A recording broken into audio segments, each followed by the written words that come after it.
Lorsqu'on bâtit la maison, et on se servit de pierres toutes taillées, et ni marteau, ni hache, ni aucun instrument de fer ne furent entendus dans la maison pendant qu'on la construisait. 1 Roi 6-7. C'était un bâtiment d'un genre unique. Je ne pense pas qu'on puisse trouver dans le monde entier un édifice qui ressemble à celui-là. Même pour construire une simple hutte, nous avons besoin de marteaux et d'autres instruments. Mais pour construire ce bâtiment-là, l'Écriture affirme clairement que ni marteau, ni hache, ni aucun instrument de fer ne fut entendu dans la maison pendant qu'on la construisait. C'était un très grand édifice, pour la construction duquel on utilisa de grandes pierres, des pierres de taille, des pierres de grande valeur. Le roi ordonna d'extraire de grandes et magnifiques pierres de taille pour les fondements de la maison. 1 Roi 5-17. Encore de nos jours, si vous vous rendez à Jérusalem, vous pourrez admirer quelques ruines de ce temple.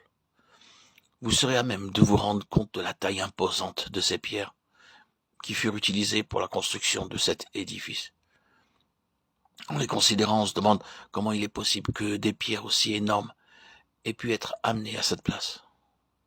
Pourtant, la parole de Dieu le dit, et nous le croyons. On n'entendit jamais, durant toute la construction, un seul bruit de marteau, de hache, ni d'autres outils en fer. En effet, toutes ces pierres avaient été préparées d'avance, avec beaucoup de précautions, de minutie et d'exactitude. Elles furent taillées selon le plan, le modèle parfait que Dieu avait donné par écrit à David. Les ouvriers de Salomon, ceux de Hiram et les Gilbliens, les taillèrent et ils préparèrent les bois et les pierres pour bâtir la maison. 1 Roi 5-18. Dans 1 Chronique 28-19, chaque petit détail de cette construction fut révélé à David par Dieu lui-même. Le moindre petit détail était venu du ciel et avait été écrit par Dieu lui-même. De nos jours, pour construire un édifice important, les architectes doivent passer beaucoup de temps, quelquefois des mois, pour établir des plans et faire des calculs. Mais dans le cas qui nous occupe, Dieu n'utilisa jamais un seul architecte ou ingénieur pour élaborer les plans de ce temple. Dieu lui-même donna le plan détaillé et précis de cette construction, indiquant toutes ses dimensions, ses matériaux et tous ses détails.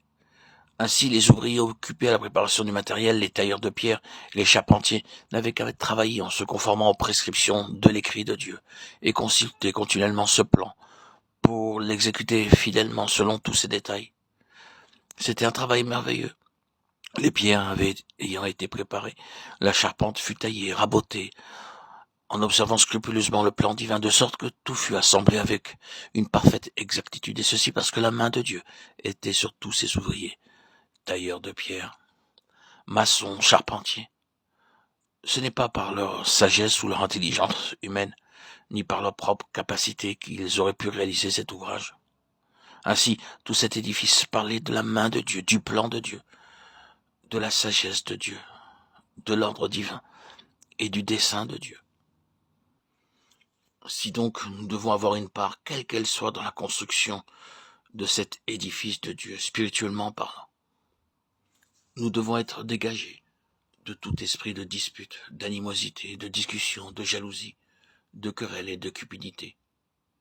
L'œuvre de Dieu ne peut être accomplie que dans un esprit de paix, d'unité, d'humilité. Seulement l'œuvre de Dieu pourra progresser dans la paix. Alors,